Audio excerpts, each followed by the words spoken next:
Good.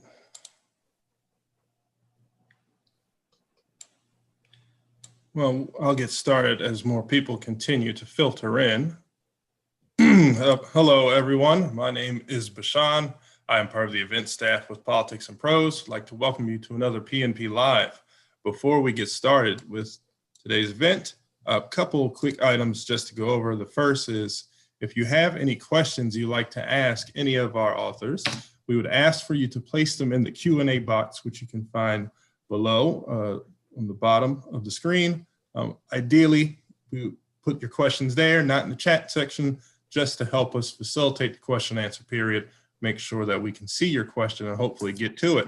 The other item is that at any time during this event, you'll be able to go to the chat section where you'll find a link which will take you directly to the Politics and Prose website where you can purchase a copy of Facing Georgetown's History. We, of course, highly encourage you to do so, and we would thank you for your patronage, as that helps us to continue to bring you these P&PLive events. Georgetown University's early history is closely tied to that of the Society of Jesus in Maryland, is a microcosm of the history of American slavery, the entrenchment of chattel slavery, and the tobacco economy of the Chesapeake in the 17th and 18th centuries. Contradictions of liberty and slavery at the founding of the United States, the rise of the domestic slave trade to the cotton and sugar kingdoms of the Deep South in the 19th century, the political conflict over slavery and its overthrow amid Civil War, and slavery's persistent legacies of racism and inequality. It is also emblematic of the complex entanglement of American higher education and religious institutions with slavery. Important primary sources drawn from the universities and the Maryland Jesuits archives document Georgetown's tangled history with slavery, down to the sizes of shoes distributed to enslaved people in the Jesuit plantations that subsidized the school. The volume also includes scholarship on Jesuit slaveholding in Maryland and at Georgetown, news coverage of the university's relationship with slavery, and reflections from descendants of the people owned and sold by the Maryland Jesuits. These essays, articles, and documents introduce readers to the history of Georgetown's involvement in slavery and recent efforts to confront this troubling past. Current efforts at recovery, repair, and reconciliation are part of a broader contemporary moment of reckoning with American history and its legacies. This reader traces Georgetown's Slavery, Memory, and Reconciliation Initiative and the role of universities, which are uniquely situated to conduct that reckoning in a constructive way through research, teaching, and modeling thoughtful, informed discussion. We are joined today by Adam Rothman, who's a professor at Georgetown University's Department of History. He is author of Beyond Freedom's Reach, A Kidnapping in the Twilight of Slavery, and the principal curator of the Georgetown Slavery Archive. We are also joined by Elsa Mendoza, who's a PhD candidate in history at Georgetown University and the assistant curator of the Georgetown Slavery Archive. She is currently writing her dissertation on the history of slavery on Georgetown campus. We are also joined by Ms. Laurette Savoy, who is the David B. Truman Professor of Environmental Studies at Mount Holyoke College, where she explores the marks of history on the land. She's the author of Trace, Memory, History, Race, and the American Landscape, and she also descends from the people enslaved by the Jesuits, which we are discussing today. With no further ado, the floor is yours. John, thanks so much. It's wonderful to be here virtually with Politics and Prose and in conversation with my co-editor, Elsa Mendoza, and the wonderful Laurette Savoy, who wrote the foreword to Facing Georgetown's History. I'd like to begin by telling you something about the origins of this book, and then a little something more about what's inside it. Then Elsa and Laurette are going to give their perspectives on the volume as well. So you get some different points of view. But I think it's important to emphasize that the book is in many ways a collaboration, and the ethic of collaboration is really at the heart of what we're trying to do. For me, this book begins almost 6 years ago. I teach history at Georgetown. I teach the history of slavery at Georgetown. That's my That's my area of expertise, the history of American slavery. And in 2015, I was lucky enough to be appointed by the president of the university, Jack DeGioia, to a working group on slavery, memory, and reconciliation. President DeGioia charged the working group with studying Georgetown's history of slavery and making a set of recommendations to him and the university community on how we could best acknowledge and reckon with that history. It was a really intense academic year serving on that working group alongside students, colleagues, members of the staff and administration at Georgetown, and alumni. And one of the things that really struck me about that experience of the working group was the fact that Georgetown's history of slavery was never a secret, was never deliberately hidden away. And yet, most members of the university community, including some of us on the working group, really had no idea about the substance and extent of that history. Jesuit scholars had written about that history for 100 years. My predecessor at Georgetown, a historian named Emmett Curran, in his bicentennial history of Georgetown, had written about the school's ties to slavery. The American Studies program at the university in the 1990s and first part of the 21st century had a whole curriculum around this history. And yet in 2015, public knowledge about this history was very limited.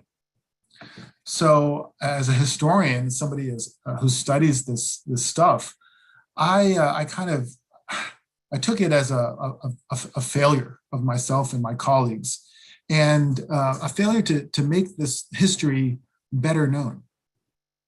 So since then, since the working group, we've really been dedicated to researching, teaching, and telling the story of this history in new ways that can reach different audiences of people and different publics. So one of the things that we did as part of the working group was to create a website called the Georgetown Slavery Archive, slaveryarchive.georgetown.edu, to collect and publish online original archival material that documented Georgetown and the Jesuits' history of slavery. That website now has more than 400 items on it, both historical and contemporary, including material about the Slavery Memory and Reconciliation Initiative at Georgetown. I was lucky enough to be joined in that project by Elsa Mendoza, who was then a PhD student at Georgetown. She took an interest in this history. She decided to write her dissertation about slavery on the Georgetown campus. And I'm happy to say she actually just defended her dissertation a few weeks ago and is now one of our most newly minted PhDs. She was the assistant curator on the archive and the co-editor of the book. And a lot of what we know about slavery on Georgetown's campus comes from the research that she's done over the last few years. The archival research that we've done has brought us into the archives at Georgetown, the Booth Family Center for Special Collections. We've been in there with members of the Maryland Jesuit enslaved descendant community, which is where I actually met Professor Savoy. And I'll let her tell that story a little bit later. But this research, this effort at teaching has brought us all together.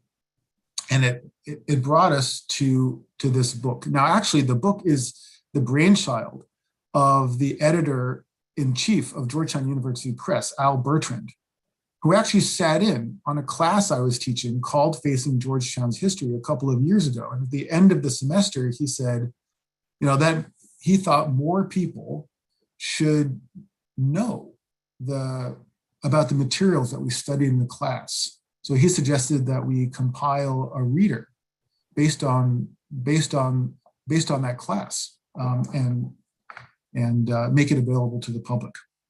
So in reading this book and reading Facing Georgetown's History, you're really sitting in on my class at Georgetown, on facing Georgetown's history. So it's exciting for me to be able to work with my collaborators and bring this history beyond the Georgetown classroom. So that's the story of the origin of the volume. Now, what's actually in it? The book has two parts to it. The first part focuses on Georgetown's history, its long history of its connection to the Jesuits and Jesuit slaveholding. The second part of the book focuses on what's been going on over the last 5 years as Georgetown, the Jesuits, members of the descendant community, and the broader public think long and hard about what we owe to each other as we become more and more aware of this history. So let me talk about both parts of the book. First, the history. As you heard, I think, from the introduction, the history of Georgetown, the Jesuits, and slavery touches on many different aspects of the history of slavery. In fact, we say that it's really a microcosm of the whole history of American slavery. You can learn about the rise of slavery in the Chesapeake colonies. You can learn about the contradictions between liberty and slavery at the founding of the new United States. You can learn about the ways that slavery was part and parcel of the landscape of higher education in the early United States. You can learn about the complicity of religious institutions in the institution of slavery. And you can learn about its legacies, its long legacies into the present, all through the lens of Georgetown's own history. Throughout the book, we collect primary sources, that is to say archival materials, along with essays by other scholars and articles that have been in the news media that document this history and our various people's efforts to grapple with it. I think Elsa and I are both particularly committed to the archival section of the book, the documents that we put together that trace this history. And I want to give you a taste of what that looks like, what that sounds like, how these documents take us deeper into the history. So I'm going to share with you a document that I usually share with my students at the very beginning of the semester to introduce the whole problem of Georgetown's connections to slavery. This is an advertisement that was placed in a newspaper called the National Intelligencer here in Washington in late January of 1814. It's an advertisement for the return of a man who ran away from the college, a man named Isaac, held as a slave by the Jesuits who ran Georgetown. So here's the advertisement. $30 reward. Ran away from Georgetown College on Saturday night, the 29th. A Negro man named Isaac, about 23 years old, quite black complexion, about 5 feet 8 inches high. Had on when he went away a short coat of drab cloth, pantaloons of the same kind. It actually goes on and on to describe his clothing. I'll skip over that. It is probable he may change his clothing. He has learned to read tolerably well, and it is likely he may have procured a written pass. It is supposed that he has gone to Pennsylvania. He was raised at Mrs. Johnson's near Bryantown, Charles County. The above reward will be paid if secured in any jail more than 50 miles from the district, and reasonable expenses paid if brought home, or $20 if a shorter distance, by the subscriber, clerk of Georgetown College, District of Columbia, John McElroy. McElroy was one of the Jesuit priests who ran Georgetown. We learn a lot from that advertisement. It documents the presence of enslaved people on Georgetown's campus. It shows their aspirations for freedom because Isaac ran away, hoping perhaps to get to Pennsylvania. It also shows the lengths that his enslavers would go to try to get him back. In this case, we happen to know a little bit more about the story from McElroy's own journal, which he kept, a daily journal of life at the college, which is now in the Booth Family Center for Special Collections in the Georgetown Archives. And it turns out that Isaac was arrested in Baltimore, thrown in jail, and sold as punishment for running away. So this is one of the more powerful archival documents that illustrates the history of slavery at Georgetown. And it's one of hundreds, if not thousands, of pieces of archival evidence that document this history, only a small fraction of which we could actually put in the book. So you can learn a lot about the history from the first part of the book. The second part of the book is really focused on the recent past, the last 5 or so years in the wake of the rediscovery, if you will, of this history at Georgetown. We devote a good portion of the book to the history and current history of the descendants of the people who were owned and sold by the Georgetown Jesuits. One of the remarkable things to come out of the Slavery Memory and Reconciliation Initiative at Georgetown is the emergence of the descendant community. I have to give a lot of credit here to a Georgetown alumnus named Richard Cellini, who independently started a group called the Georgetown Memory Project, which was dedicated to tracing and identifying the living descendants of the people owned and sold by the Maryland Jesuits. And his efforts and the efforts by the descendants themselves to trace their own family histories has created a living, breathing community of people whose own families are tied to this history. So we include, for instance, a wonderful article by the New York Times journalist Rachel Swarns that documented the work of the Georgetown Memory Project and the emergence of that community to insist upon the integrity of their own history. We also trace the efforts to restructure the memory of this history at Georgetown through things like renaming buildings on campus. We document the activism of Georgetown students in forcing the university community to face up to its history. Most recently through a vigorous debate that was held on campus in the spring of 2019, I believe it was, to establish a student activity fee to support a fund to subsidize projects that would benefit the descendant community. So the second half of the book is about a very urgent question in our politics and society today. And we can see the debate all around us in American politics. How do we face this past? How do we live up to it? How do we fulfill our obligations to each other that arise from an honest and serious look at our past? And so we hope that this volume will contribute in a thoughtful and reflective way to that conversation. So that's our hope in any case. All right, I think I will stop there and pass the baton off to my co-editor, Elsa Mendoza. Thank you, Adam. Well, I began working on this topic in the summer of 2017 in collaboration with other graduate students. And at that time, our goal was to locate documents related to the sale of 272 men, women, and children in 1838. Our goal was also to put these documents at the Georgetown Slavery Archive, find them, transcribe them. So I hope you visit this website. But when I was doing research in the archives, that I realized that the history at Georgetown and slavery was much more than just one event.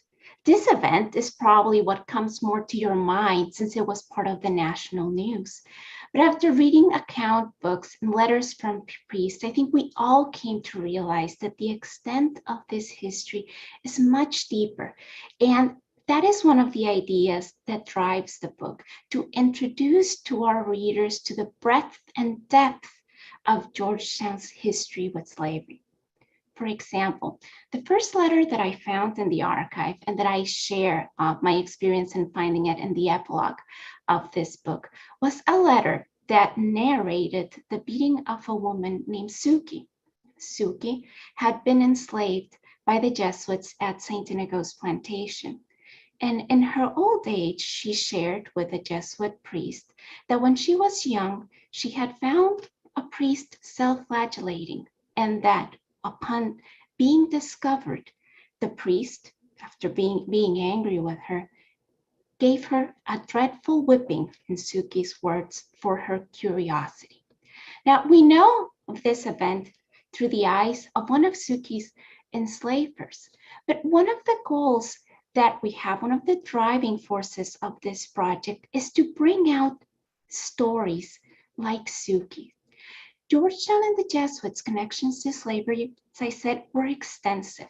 The school profited from slavery, the labor of enslaved men, women, and children, since it opened its doors. It wasn't only one sale in 1838. And the Jesuit leaders of the school only stopped using enslaved labor on campus and on their plantations when slavery became outlawed in this country. So in this book, we offer you a survey, the class that Adam mentioned to you, not only of documents, but of the scholarship that has been part of this, problem. The oldest document that you can find in our book, and since I'm a historian, I want to emphasize these documents, dates from 1717. It is the oldest document that you can find in the archives of Georgetown University that documents the names of enslaved people. The Jesuits held people in slavery and plantations in southern Maryland, and this document names 15 people that were held in slavery in 1717, including 7 children whose names were Jack, Clem, Tom, James, Betty, Kate, and Susan.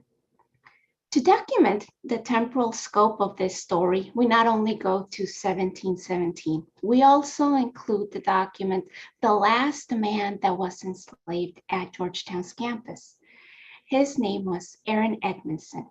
Edmondson labored on campus from 1859 to 1862. He labored not in a plantation in southern Maryland, but actually on the school grounds on 37th and Oak Street Northwest.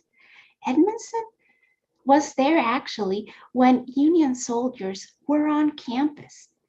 And he left campus only 1 month before the passage of the Compensated Emancipation Act in the District of Columbia. This book, as Adam mentioned, is an academic collaboration, but I also see it as an exercise in accountability.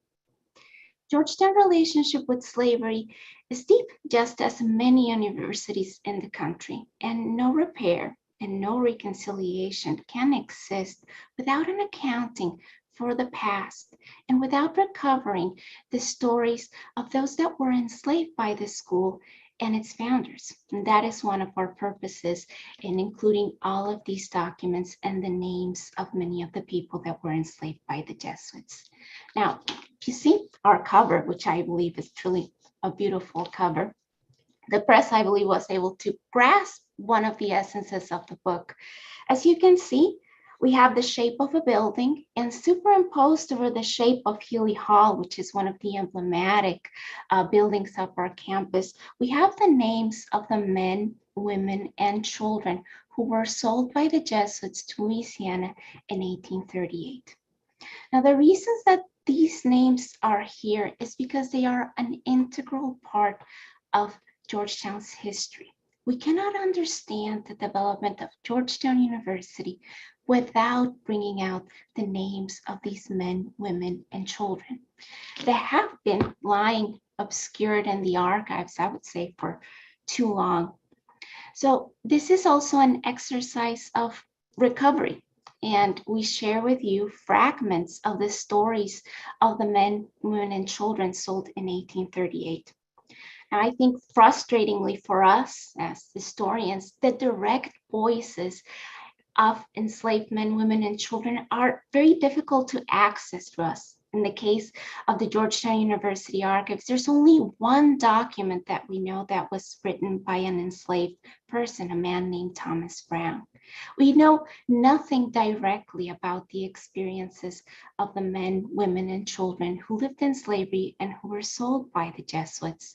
But through the eyes of the enslavers, we know about tragic details. For example, on the book, we reproduced a letter that was written in 1838 as the sheriff and the priests arrived to take a group of families from Newtown Plantation up to Alexandria so that they traveled to Louisiana.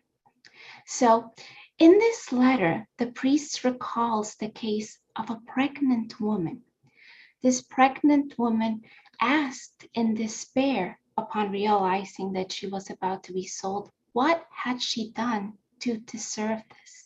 She asked, if ever someone should have reason for despair, do I not now have it? She did not know if the birth would come on sea or when she arrived in Louisiana or if it was on the road. So this experience of trauma reveals to us the tragic experiences that are related to the history of our institution, but also the geographical reach. This is a story that encompasses Maryland, Washington, D.C., Louisiana, and even Rome, because the letter that we reproduced that it's on our book, it's actually a letter that was sent to Rome to report what had happened here in the United States. And our book also details some of the, like what we know about the lives of the men, women, and children who were sold in 1838 once they were in Louisiana. There is a letter from 1848 that is in our book that reveals. But in this, geographic scope, the book also emphasizes something that is not usually talked about, which is that Georgetown's campus was also a place of enslavement. Enslaved men, women, and children labored on campus. They built families there. They built a community. They sometimes even died on campus. So in my contribution to this edited collection, I talk about this history. And in particular, I talk about a person whose story I would like to share with you. It was a man named Charles Taylor. Charles Taylor was enslaved at Georgetown's campus since 1836. Thanks to research done by myself and other collaborators of the Georgetown Slavery Archive. We've dug through documents in the university archives, in the Maryland Province archives, and in church archives, the Holy Trinity Church records. We know details about Charles Taylor's life. We know that he married in 1836 a free woman of color named Mary Butler. We know that he had 6 children and that they were baptized in Holy Trinity Church, which was the chapel of Georgetown, where students and priests also took Mass. We know details about the sickness of one of his children. And we also even learned through account records when he died, and through church records that he was buried and ground, on a holy ground in Holy Root Cemetery, which is now on Wisconsin Avenue, and that for many years this cemetery was in disrepair. So these are the types of details that you will find in our book, because these are also personal stories. Charles Taylor was one of more than 70 people that were enslaved at the school where I studied my doctorate, where Adam teaches, where some of you may be neighbors of the school. And since the map of Georgetown hasn't changed much, I always wondered when I was walking around the old part of campus if he ever passed the same streets as I did, especially P Street, which is still the same street. And I wondered this because our landscape is also a place that is marked by enslavement, especially in old places like we find here in Washington, D.C. That is also an idea that we bring out in this book, that this history is part of our landscape. We know that enslaved laborers were part of the building crews at some of Georgetown's oldest buildings. You can find the documents related to this in the Georgetown Slavery Archive. We even know that underneath Georgetown's Science Building, there is a burial ground because there was an active burial ground on campus for many years, and that at least 66 enslaved people are buried underneath that building. But besides being a history of a school, of an institution, this book is also a family history, and this is something that should be emphasized, a history that's full of trauma and suffering, and that it should be known in this day and age. It is my sincere hope that when you read our book, you reflect on the stories that we share and on their continuing impact, not only in our present, but in our future. In the case of Georgetown, especially when it comes to repair and reconciliation, I believe that this book is only a first step, that there is still much to be done and many more stories that are waiting to be uncovered in the archives. And with that, I will now pass it to Laurette, who curiously enough, as Adam mentioned, they met in Georgetown's archives as they were both researching the history that you see in our book. Thank you, Elsa, and thank you, Adam. I'm truly grateful to you both for inviting me to write the foreword to Facing Georgetown's History and for inviting me to join you today. I also extend my thanks to Politics in Prose and to Bashan for welcoming and guiding us this evening. As noted before, the origin and early decades of the university, or Georgetown College, as it was at that time, the origin and early decades are a microcosm of the whole history of American slavery. The entanglement of Georgetown with slavery and with race making was never accidental or temporary. It was deliberate, invested, and committed. As Elsa and Adam make clear, this applies to other institutions too, to the academy as it existed from before the American Revolution to the Civil War. Facing Georgetown's history is an essential step in reconciling this past with the present and the future, yet also reconciling the past in this present. The book offers elemental respect and accountability, as Elsa noted, in truth-telling. It acknowledges those so long silenced, including the 272 women, children, and men sold to Louisiana in 1838, but not only them, as well as the many hundreds, if not more, who toiled from the 17th century to the Civil War in Maryland and on the campus. The book makes a major contribution to public dialogue on the legacy of slavery today and what it means for our future. Now, one reason why I was invited concerns my writing, which considers key questions. One of them is this: how have the still unfolding history of this nation and ideas of race marked the land as well as its people? And then following on that question is this one: what is my relationship with this history, told and untold, on this land? And this is a question that I hope all people ask of themselves. The history of the Chesapeake region, of Washington, D.C., of Maryland, and of Georgetown College, then University, is very complex. And for many people like me, it's deeply personal. This history marked my father's family since early in the colonial era. These are people with ancestral roots from Africa, from Europe, and from indigenous America. And these forebears were tied to the colonial projects that became Virginia and Maryland, tied to nascent ideas and laws that both defined race and fed racism, and tied to the economies built on commodifying both the land and those forced to labor on it.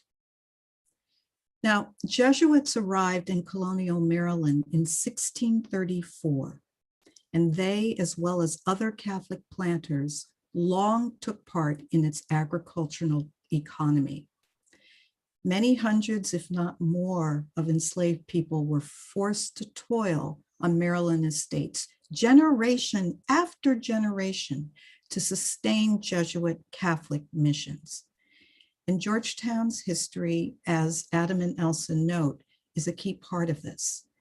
And I learned how close this history is because of Adam and Elsa's work and the Georgetown Slavery Archive they curate, because of research on Maryland freedom suits by Will Thomas, which appears in his new book, A Question of Freedom, and because of the Georgetown Memory Project under Richard Cellini, which has helped to identify living descendants of those sold and shipped to Louisiana in 1838. And what I learned was that some paternal ancestors were enslaved by Jesuit priests as early as the 18th century, or even perhaps earlier. Some were sold by Jesuit priests, and via court petitions, some gained their freedom from servitude to Jesuit priests. Now, how Adam and I met is also important. It was on my first visit to the university's Booth Center, or Booth Family Center, for special collections. I wanted to go there to search through the Maryland Province archives of the Society of Jesus for records that could help me find clues to my family. And so after requesting the daybook and will of a Catholic planter from the early 1700s named James Carroll, along with Jesuit estate records, I was told by staff members there that I'd have to share them with another person. It was truly serendipity that that other person turned out to be Adam. He was pulling the items that day to show to some descendants of the Queen family who were visiting. And so chance fortune allowed me to meet cousins many generations removed from our common ancestor. And that first day, I went through so many materials, pages after pages. And I remember the last page I touched and read at the archives, and it was written by a priest in his spiritual retreat in 1749. And these are his words.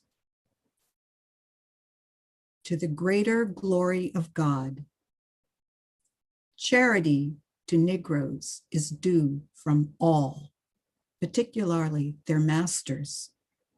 As Negroes are members of Jesus Christ, redeemed by his precious blood, they are to be dealt with in a charitable, Christian, paternal manner, which is at the same time a great means to bring them to do their duty to God and therefore to gain their souls. This and other records of the enslaved doing their duty smelled of dust, of mold, and of age. And I was there for days that first visit, just pouring through these materials. And I came to realize that the ink on them, handwritten so long ago, could still run in a drop of water, and it could still fade if exposed to sunlight. The past is never remote or resolved. It can still wound, such as by what I call papered violence. On one hand, archival materials give stark but fragmentary evidence of the world inhabited by those enslaved. Yet most documents present the viewpoints of those who use power to control and extract labor without consent. Most documents were made and sanctioned by the brutalizers or by those supporting brutality. And such records are not on terms the enslaved would choose. nor of how they saw themselves. And so recognizing documentary violence is vitally important, and Facing Georgetown's History does this superbly well. So let me end by noting, as my colleagues and friends have, how essential it is to confront painful elements of this nation's history, because the legacy of slavery and of the racism it fed and reinforced remains malignant. It distorts who Americans think we, the people, are as citizens and as communities. And as we've all seen, the events of the past year show this quite clearly. Challenging this legacy requires recognizing the depths of its roots and the persistence of its reach. Facing Georgetown History does this so well.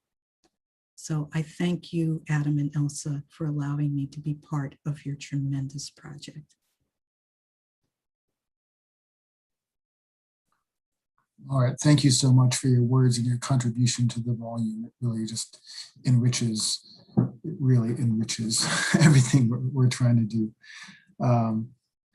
I think, you know, the audience has now heard our perspectives, and I see that there are a number of questions in the Q&A. So I think Bashana is going to come back on and throw a few of those at us. Absolutely. Thank you, Adam. And as you all just heard, anyone, if you'd like to get your questions asked, ideally, would be the time to put them in now if you haven't already. Let's start here with one from Lane. And the question Lane has is, if anyone knows, what role, if any, did John Carroll have in the institution of slavery at Georgetown? Sure. A great leadoff question. You know, when you walk in the front gates of Georgetown, right in front of you is a big old statue of John Carroll. And I think it says Patriot Prelate Founder, something like that. Carroll is regarded, he's the first Catholic bishop in the United States.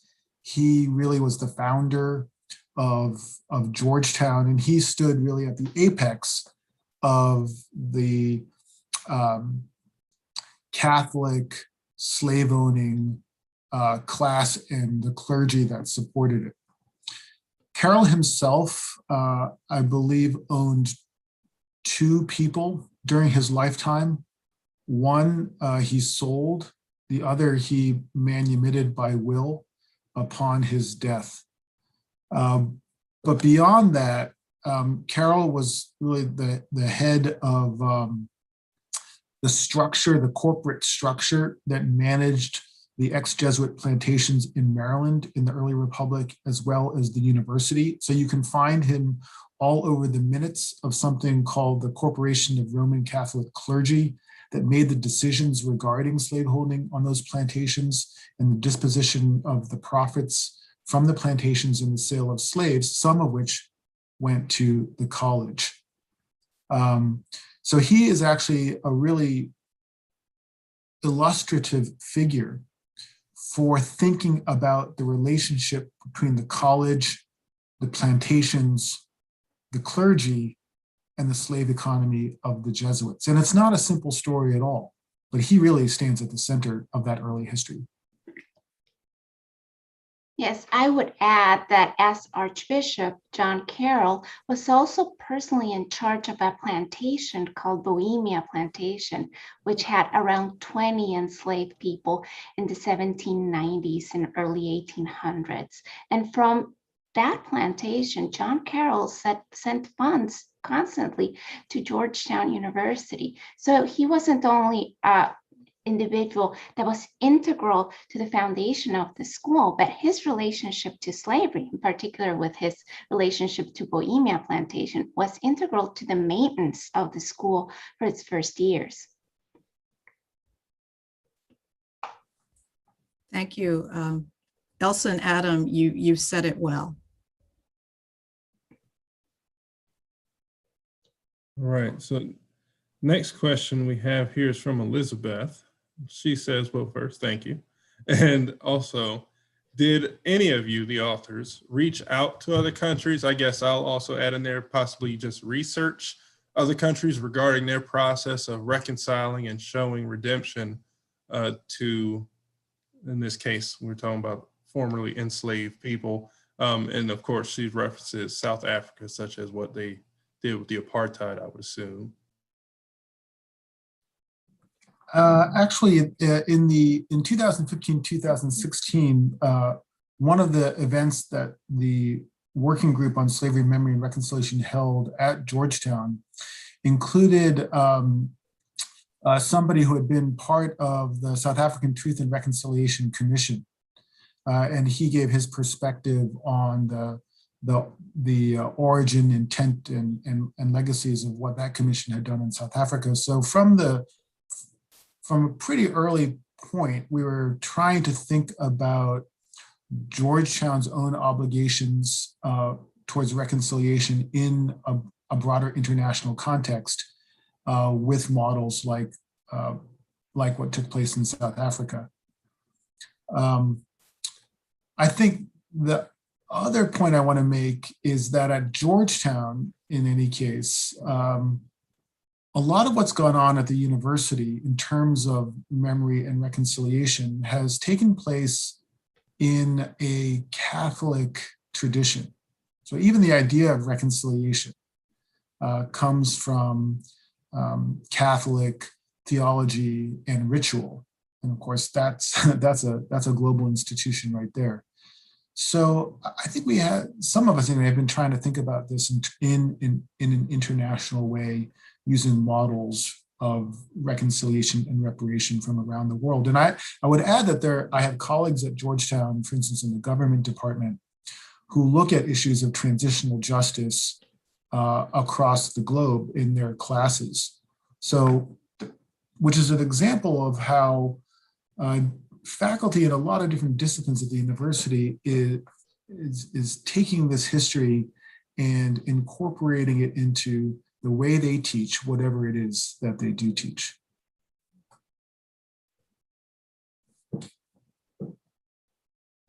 All right, so here's a question from Susan. Susan asks, do you have any advice on how a very old church in Georgetown, and she puts not on campus, could interrogate a possible past relationship to slavery?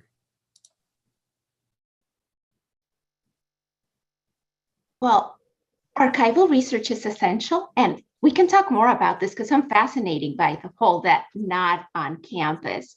I believe that it is essential for religious institutions to begin interrogating their relationship to slavery, not only by doing archival research, but by trying to identify descendants, if there are any. I think that those are integral steps in accountability and reconciliation. But I think an initial thing would be immediately to try and do archival research if the church has archival records, to try and find out what is the extent of their relationship to slavery.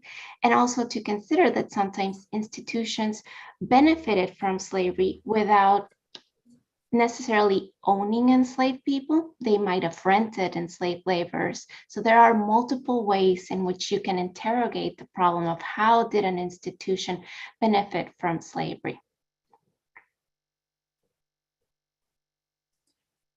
I wonder if it's all right to be in contact with you. I would love to be you can email me.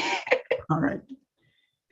Especially if the church might be Trinity or Mount Zion, or I'm just thinking of you in Georgetown. Yes, exactly. I would add to that archival research about the church's own history is really important and could be extremely valuable for people who are trying to trace their family histories and might find ancestors in baptismal or marriage records. We include a baptismal record in the volume, the baptism of a boy named Sylvester Greenleaf, who was baptized by the Jesuits in 1819 and then sold by them about a decade, I guess 2 decades later. And I always say that if you can understand how the Jesuits could baptize the people they owned one day and sell them the next, then you have a pretty good understanding of the dynamics of American slavery. And I think that the sermon that Professor Savoy read also helps us understand the mindset of Jesuit, Catholic, and Christian leaders who are trying to reconcile slavery and their faith. So I think beyond the archival research, I think it is important for everybody to understand the histories of their particular denominations and faith traditions, and think about the ways that material interests have in the past sometimes shaped, or you might even say deformed, people's morality. I think that's what we see in this history. But tracing that and facing that is, I think, one of the ways potentially of escaping it in our own lives. So that kind of is a perfect segue into this next question. And as you mentioned, Adam, goes to something that Professor Savoy read earlier. And Elizabeth says, "Greetings, can you please share any justification or in the form of documentation or anything else for the church or priests' actions in the enslavement in God's image? Are there any quotes of scriptures or homilies or anything essentially justifying the acts?" Yes.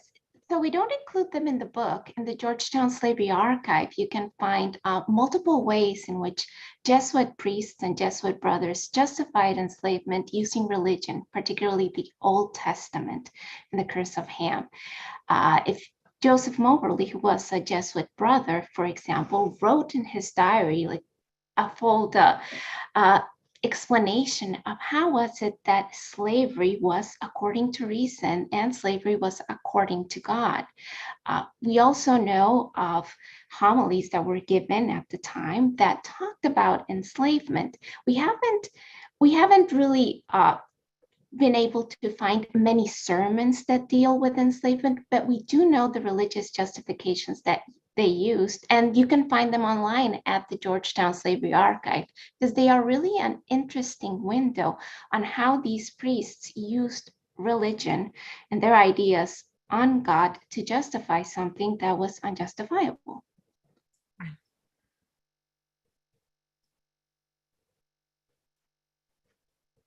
I would say that the religious justifications for slavery go back a very long way.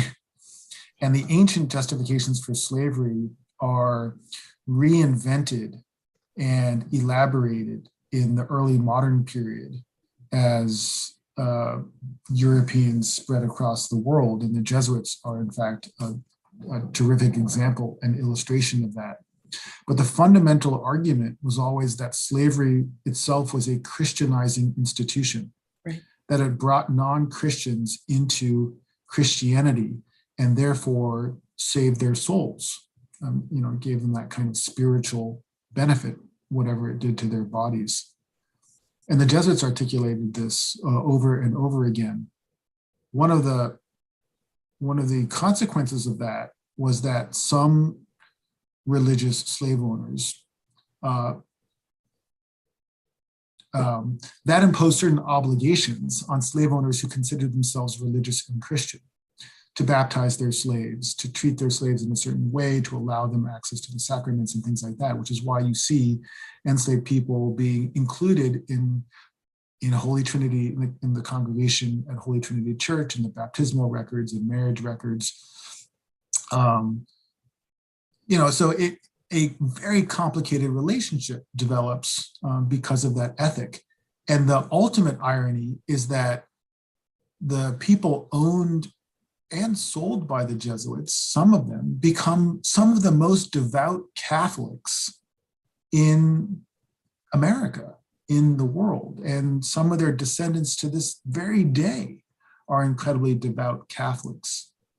So that, and I would add that their Catholic faith, or Christian faith more generally, has helped them survive, and in some cases thrive over generations.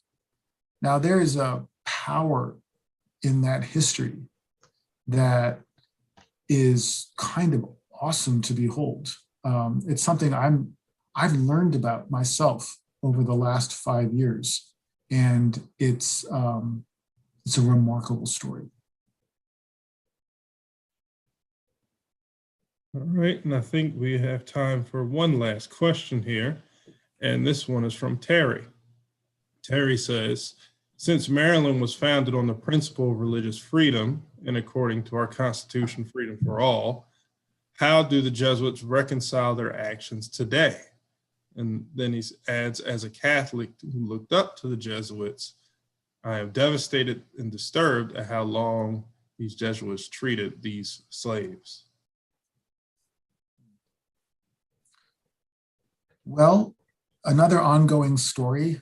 Over the last 5 years, I think the American Jesuits have been also wrestling with this history. They have been in different kinds of conversations with some people in the descendant community.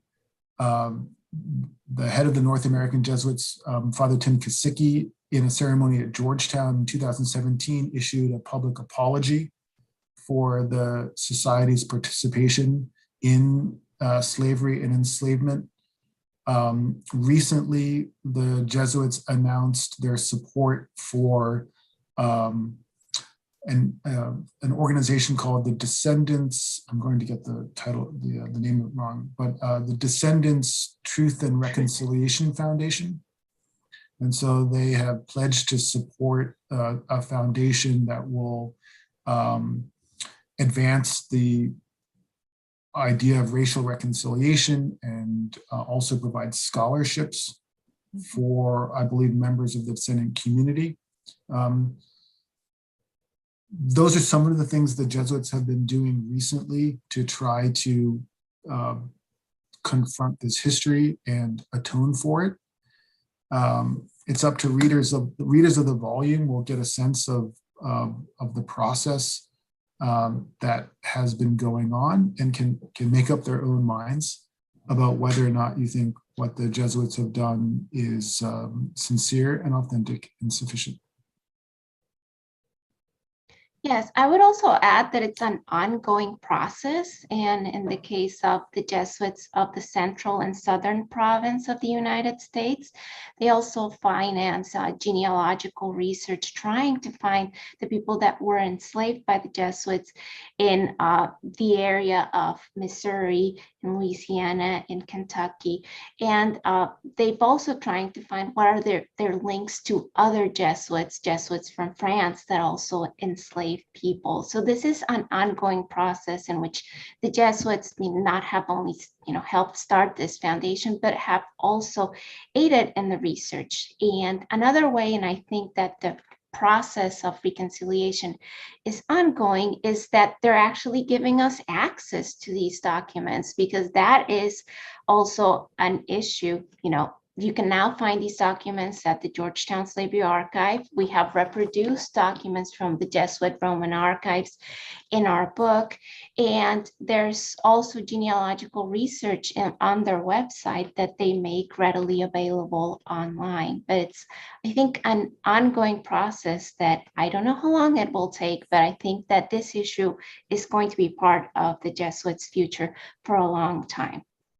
And if I could add to what Adam and especially what Elsa just said, you could think about the Jesuit response, or the response of the Society of Jesus to the current legacy of slavery, the issues of racism today. And they have words to say about that too. So it's not just confronting or dealing with the past in the present, but what is now being generated in the present as well. And so it's an ongoing history that is alive with us right now. Actually, I have the last question. So, it's a little mistake in there. So we always ask each of our featured authors here, join us at Politics and Prose, if you're currently reading anything, and if so, could you please share that with our viewing audience and any particular order? I'll go last. Okay, well, I'll go first because I recently finished my dissertation, so I'm taking a mental break from anything academic at all. So I'm actually reading kind of an old book by John Holloway, which is about voices from the great Black baseball leagues. I love baseball, so I am actually reading this book while I listen to the baseball broadcast that night. That is what I'm reading right now. That's great. Adam? I'm reading On Juneteenth by Annette Gordon-Reed, a timely and wonderful book, a mix of history and memoir about Annette Gordon-Reed is professor of law at Harvard, a historian who's written quite a bit about Thomas Jefferson and the Hemings family of Monticello. She recently came out with this book On Juneteenth about growing up as a Texan and the origins of Juneteenth, which commemorates the arrival of the news of emancipation in Galveston, Texas in 1865. It's a wonderful book. That's next on my list. I'm going back and forth between two books right now, going back to a book by Eddie Glaude called Begin Again, James Baldwin's America and its Urgent Lessons for Our Own. But I just got the copy of Clint Smith's new book, How the Word is Passed, A Reckoning with the History of Slavery Across America. And so I'm doing both at the same time. Good choices all. And Adam, we just had Professor Reed here not too long ago, maybe a few days. So you can check out her interview on our YouTube channel. I will do that. Yeah. I'd like to thank all of you for joining us. And of course, I'd like to thank our wonderful guests here for this nice discussion. To everyone out there, I want you all to, of course, buy books for your friends, keep buying books, stay reading, stay safe, everyone. And once again, thank you very much for joining us. Thank you. Thank you. You.